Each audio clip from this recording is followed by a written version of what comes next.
Jadi di antara ciri kehidupan dunia itu ya, adanya ujian.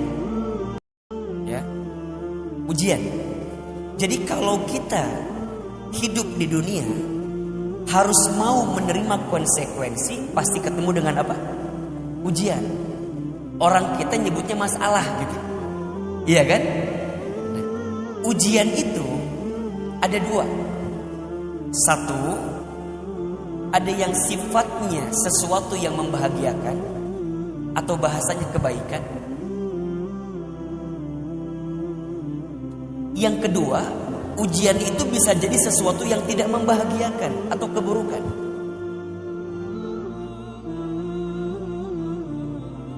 Ada di Quran surat Al-Anbiya ayat 35 kan? Surat apa? Al-Anbiya ayat 35. Apa kata Allah? Wa nablukum bisyarri wal khairi fitnah, gitu ya. Dan kami akan menguji kamu sekalian bisyarri dengan sesuatu yang buruk, wal khairi dengan sesuatu yang baik, fitnah sebagai ujian. Jadi punten mohon maaf ya, hidup ini sebenarnya dari etapa ke etapa adalah ujian. Sehat, ujian. Sakit, ujian. Kaya, ujian. Kismin, ujian. Punya pekerjaan, ujian. Di PHK atau dirumahkan, ujian. Bisnis untung, ujian. Bisnis rugi, ujian. Punya suami yang soleh, halo? Punya suami yang soleh, ujian. Punya suami yang kurang soleh, ujian. Punya istri yang cantik, ujian. Punya istri yang pas-pasan, ujian. Jadi sebenarnya ujian. Nah, tugas kita apa? Tugas kita bukan sibuk dengan ujiannya, tapi sibuk dengan jawaban terhadap ujian itu. Betul atau tidak? Yang membuat seseorang ketika ujian tidak lulus bukan soal, tapi jawaban. Betul atau tidak? Bapak ibu ikut ujian, hasilnya nggak lulus. Kira-kira yang salah soalnya atau jawabannya? Hah? Atau gurunya? Kalau kita ikut ujian, hasilnya tidak lulus, yang salah soal atau jawaban? Jawaban. Soal mah nggak akan mungkin ketuker gitu loh. Soal anak SMP nggak mungkin dikasih ke anak SMA. Soal anak SMA nggak mungkin dikasih ke anak SMP. Pasti sudah tertakar, tak mungkin tertukar. Yang seringkali membuat seseorang tidak lulus dari ujian bukan karena soal, tapi karena jawaban. Percis dengan kehidupan kita. Yang membuat seseorang tidak naik derajat dari ujian, dari masalah yang didapatkan dalam hidupnya, bukan karena masalahnya, bukan karena ujiannya, tapi bagaimana sikapnya untuk menghadapi ujian itu. Kemudian ayah bunda bertanya ke saya, Hilman, kenapa Allah ngasih ujian sama kita? Kenapa Allah ngasih ujian sama kita? Setidaknya Allah ingin menegaskan kepada kita, satu, kita ini hamba Allah yang lemah. Kita ini hamba. Ketika kita diberikan masalah, kita ini hamba, kita ini lemah di saat itu.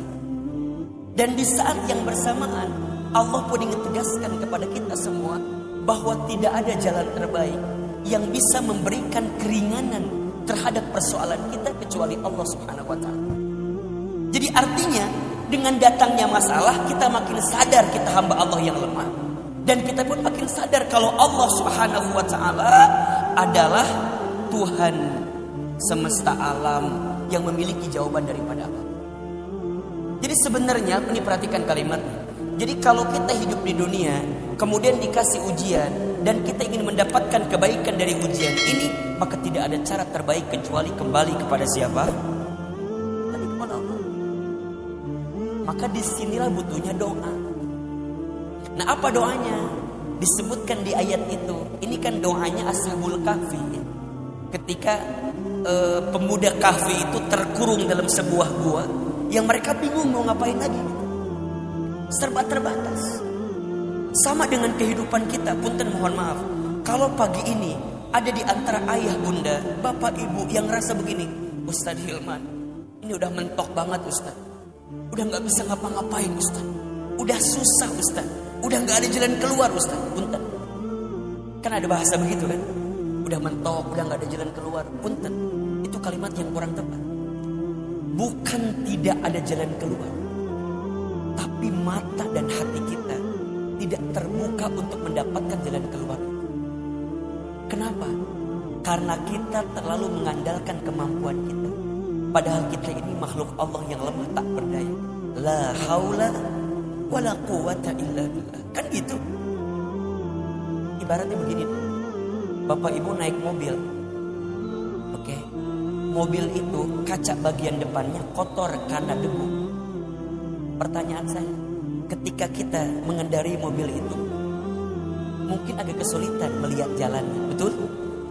Karena kaca depannya kotor oleh apa? Oleh debu, oleh kotoran begitu. Pertanyaan saya, kira-kira apakah jalannya yang tidak ada atau kacanya yang gak kelihatan? Jalannya kan ada, hanya mata kita yang tidak bisa melihat itu karena tertutup dengan apa? Dengan debu tadi, dengan kotoran tadi. Sama dengan kehidupan kita. Jadi gak ada bahasa, Ustadz gak ada jalan keluar, udah mentok, gak ada bahasa itu. Jalan keluarnya ada, tapi gak kelihatan gitu loh. Jalan keluarnya ada, tapi mata dan hati kita tidak terbuka. Kenapa? Karena kita tidak melibatkan Allah dalam setiap persoalan kita. Itu masalah. Kita terlalu pede dengan kemampuan kita gitu loh. Kita terlalu kegeeran dengan kemampuan kita, sehingga kita tidak bisa mendapatkan jalan keluar itu. Maka kalau kita lagi diuji, lagi punya masalah, kembali kepada Allah. Itu jawabannya. Salah satu jalannya dengan cara apa? Doa. Nah ini ada doanya. Apa doanya? Rabbana atina min ladunka rahmah wa hayyi' lana min amrina rasyada. Ahilman sekali, Bapak Ibu sekali. Rabbana atina min ladunka rahmah wa hayyi' lana min amrina rasyada. Sekali lagi, Rabbana atina min ladunka rahmah wa hayyi' lana min amrina rasyada. Perhatikan terjemahan. Rabbana, ya Allah ya Tuhan kami. Atina, berikan kepada kami atau anugerahkan kepada kami. Min ladunka, dari sisimu. Apa yang pertama? Rahmah, kasih sayang. Rahmah.